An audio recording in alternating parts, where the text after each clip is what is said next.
Hi everybody, welcome to Sunday's IndyCar on the 17th of March. I'm Gordon Ross. I'm sorry this edition is an hour late. There was a shift in my work schedule today at the last minute, so I'm sorry. I did say to everybody I would be on the air at 11 and here I am an hour late. So I hope you've had time to get notifications and actually start watching the show today.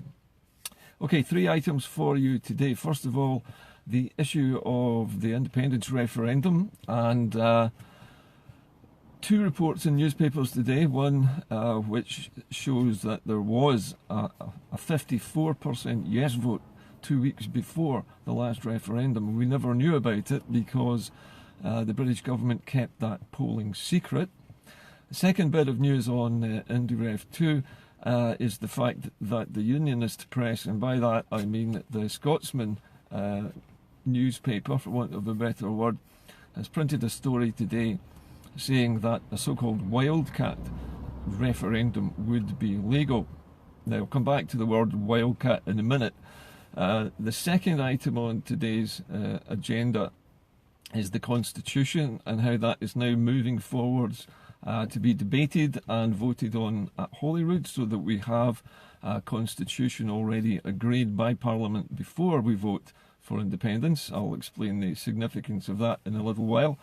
And finally, what was the last thing we were going to do? Oh yeah, Brexit, the famous B word. Okay, well, Brexit, I'll just give you a brief catch-up on what's happening with that. But at the moment, it is basically Groundhog Day again. It's Mrs May's deal for the 3rd attempt, and that looks like it'll happen on Tuesday. So we'll talk about that in a moment. But first, the reports in the unionist media today, in other words, the British-controlled press in Scotland.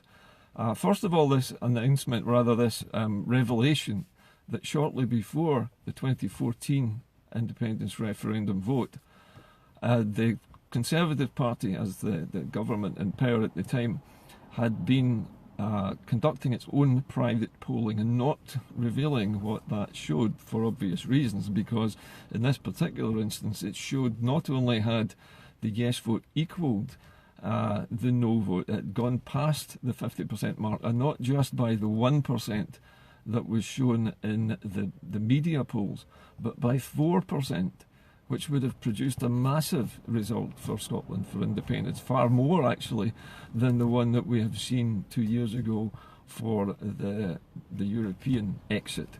So this was kept a secret, and then all of a sudden there was things like the vow, and there was additional powers, and there was Gordon Brown wheeled out to tell us that we were going to get near federalism and home rule, and all of these things, as we now know, were utter fabrications and complete lies, never happened. The no vote was secured based on fear and based on the fact that the British government confused the electorate about currency and cash, and of course people thought that when they said currency it meant cash, and thought that they wouldn't be able to use British pounds anymore if we were independent, all of which was a complete lie as well.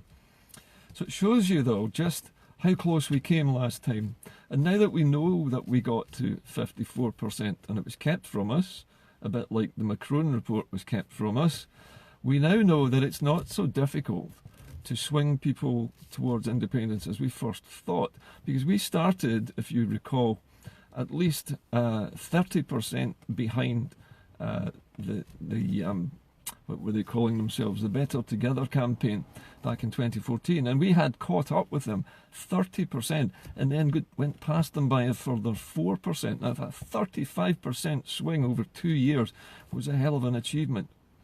But this time, we're already neck and neck. In fact, we know that we're already slightly ahead as we speak. That polls...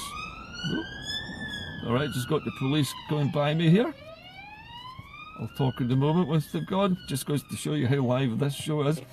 Okay, so we now know that that swing that we had achieved last time was greater than we knew. That tells me that, given the circumstances now, where Scotland has things like its own investment bank, it has its own benefits agency now, it's now got its own taxation powers, it's now got its own revenue and customs, which it's had anyway, but it's now able to use some of those taxes. and it's been becoming very successful, and the country's economy is double the output of the UK. We have more growth, we have more businesses coming here, more investment, more oil now, because we now know that there's a brand new field opening up to the west of Shetland. And we also now know, which something else that was hidden from us until today when I found out about it, which is that this new oil field, the Clare Ridge as it's known, which was originally planned to be connected via a pipeline under the sea to Sullomvo Oil Terminal in Shetland, is now no longer going to be connected to Sullomvo in Shetland at all, but all the oil is being offloaded straight onto tankers and sold directly into Europe. And it's being done partly to keep the Europeans sweet, but also to deceive us into thinking that there is no oil revenue in the Scottish sector at all, because they can now keep it out of the accounts. Because it doesn't flow through a Scottish pipeline into a mainland refinery or an island refinery, which is part of Scotland, it cannot be now classed as Scottish revenue, and therefore it is written up in the records, if you like, of the tax transactions for the UK as from an unknown source. And now we know that the source is actually the Clare Ridge, and now that we know that they're not going to supply oil through the pipeline to Sullomvo, it means that Shetland's future is now at risk. And the Shetlanders, who rely heavily on the oil into their economy, something like 78% of the economy of Shetland is based on oil flowing through Sullomvo. And now the British government has turned that off. And they are now offloading the oil into ships and taking it away so it doesn't go through Shetland and doesn't appear on the books. These are other revelations that have been made this week. So these are the things we now know that we didn't know yesterday. We had a 54% yes vote in 2014. We now know that as a fact. The Tories have admitted it. Wildcat referendums don't exist, by the way. The Scotsman just made this term up. What they mean is an advisory plebiscite, a referendum held by the Scottish Government, would be entirely and completely legal because it's being conducted by an elected government of a nation, and therefore all of the voters in that nation on the electoral register would be allowed to vote in an advisory referendum about how they want to be governed, basically, whether they want to stay a part of the United Kingdom or not. The British government has said that it wouldn't abide by such a referendum, but it would be very difficult for them not to, especially when a referendum of that sort is legal. Unlike this Catalonian situation that they keep trying to force upon Scotland. We are not Catalonia, we're a country. We are not a region or a part of another country. We are a country, and we're in union with another country called England. And if we so choose, we can choose to leave. And we know that because at least 5 leading Tory ministers have said so, that no country entering into a treaty should be held in that treaty and have to ask permission of the other party to leave it. And that's coming from the highest law lord in the UK, and also government ministers. Okay, so we know that we had independence in the bag in 2014 until 2 weeks before the actual vote. And then a lot of things happened that put people off voting yes. And more people voted no out of fear as a result. So we know that the British government lies to us about polls. What else did they lie about? They lie to us about the oil. They lie to us about the fact that the oil should be going through Sullomvo but isn't. The Shetlanders have only just found out about this, and they are hopping mad, obviously, because when your economy, as Shetland's does, relies 78% of its income comes from the oil going through the refinery at Sullomvo, suddenly their goose that lays the golden eggs has basically been, it's had its neck wrung and it's been cooked. There's no more goose, there's no more golden eggs for Shetland. How are they going to vote now when it comes to an independence vote? Are they going to be happy that the British government has chosen not to bring that oil from the Clare Ridge back to the Sullomvo terminal, or are they not? I'm pretty sure they're going to be a bit miserable. Okay, so that leads us to what? What was the next thing? We've done everything except Brexit, I think, so far. Oh no, beg your pardon, I've got the Constitution. I had 3 items today, I knew there was another one.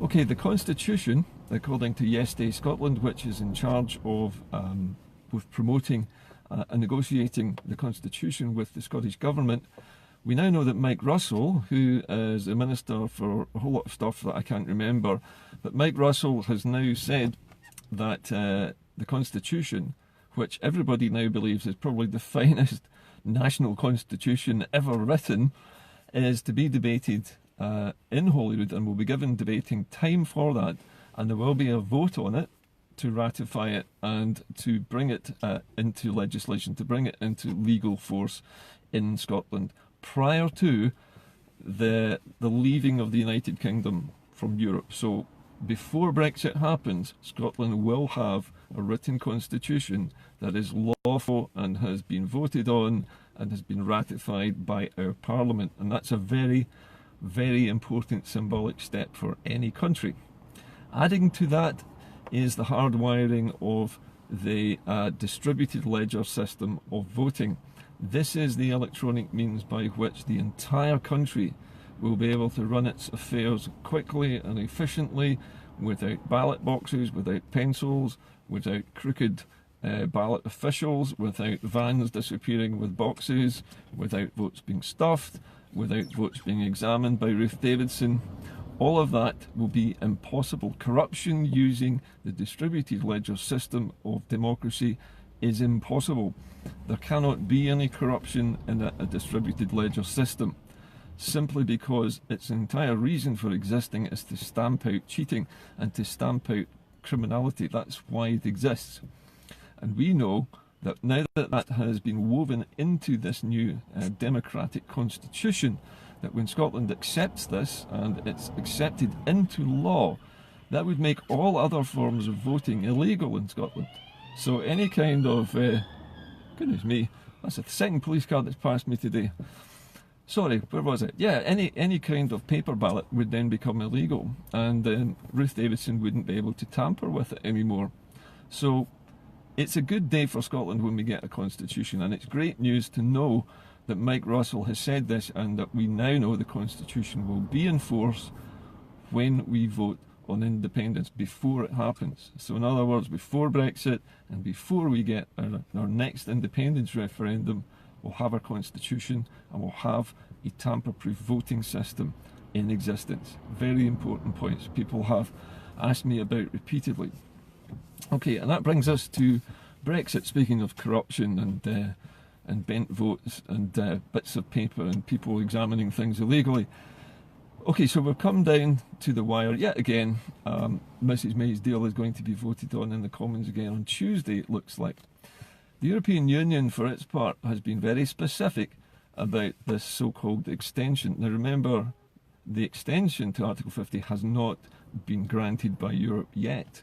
They still have to decide what extension they will give to the UK, how long it will be, and what the preconditions for that would be. So far, we know the preconditions would be that there must be backing for Mrs May's deal for a start, because anything else won't fly. Unless Mrs May's deal is agreed by the House of Commons and voted on and passed into law, the European Union will not play ball with the delay, because there would be no point whatsoever, because there's nothing been agreed. And if there's nothing been agreed, there's no point in a 3-month delay, because nothing would happen at the end of it. We would still crash out of the European Union without a deal.